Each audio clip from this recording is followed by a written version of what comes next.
ఊర్లో అందరు మంచిగున్నారా?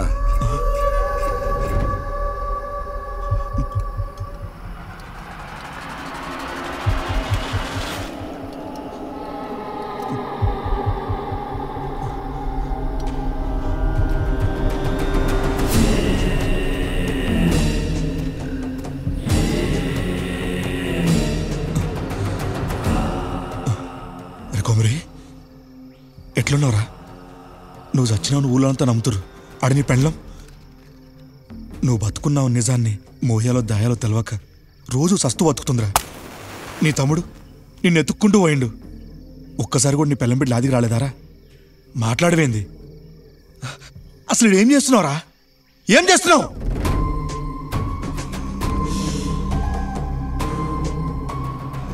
యుద్ధం చేస్తున్నా.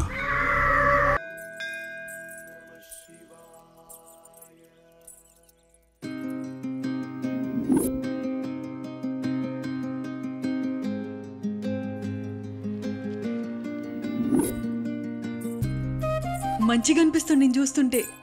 ఎట్లున్నావు కొమరి? నువ్వెట్లున్నావు కవిత? ఇగో నన్ను చూస్తుంటే తెలుస్తలేదా ఎంత సంతోషంగా ఉన్నానో?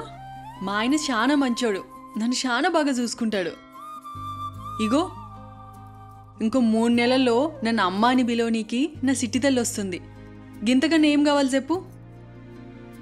అయినా నువ్వేంది ఏమి సపోర్ట్ చేయకుండా ఉన్నావు? కవిత, నిన్నొక విషయం అడుగుతా, దాయకుండా నిజం చెప్తావా? ఏందది? నువ్వు నన్ను ఎప్పుడైనా ఇష్టపడ్డావా? నేనంటే నీకు ఇష్టమేనా లేక ఇష్టం ఉండేనా?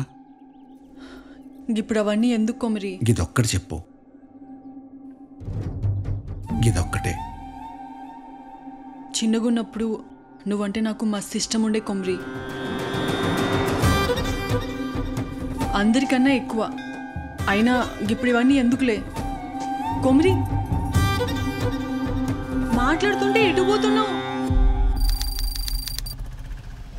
ఎవరిని బలి ఇవ్వాలన్నది అర్థమైన కొమరి బలి పూజ చేసే ముందు వాస్తు పూజ చేయనీకి ఎవ్వరికీ తెలియకుండా గా గుళ్ళోకి పోయిండు.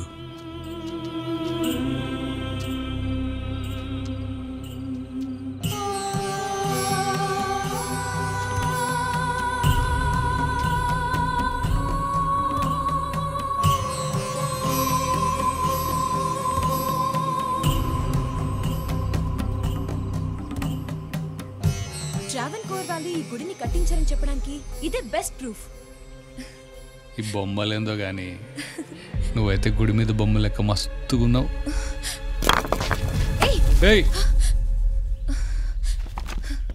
ఎవడ్రాది? సర్పంచ్కి గాని బిడ్డకి నిధి గురించి తెలుసు అని కొమరికి అర్థమైంది. గప్పుడే ఊరి జనాలకి తెలియకుండా కవితని బలివ్వనీకి ఎట్లా తీసుకోపోవాలా అన్న ఆలోచన వచ్చింది కొమరికి.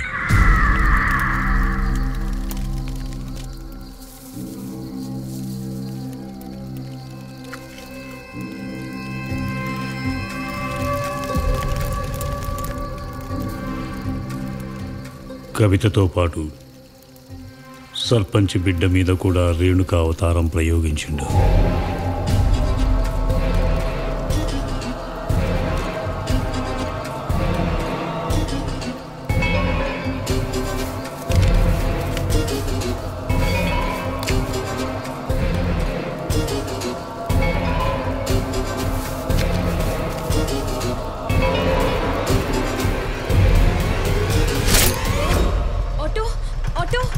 రైల్వే స్టేషన్కి వస్తావా?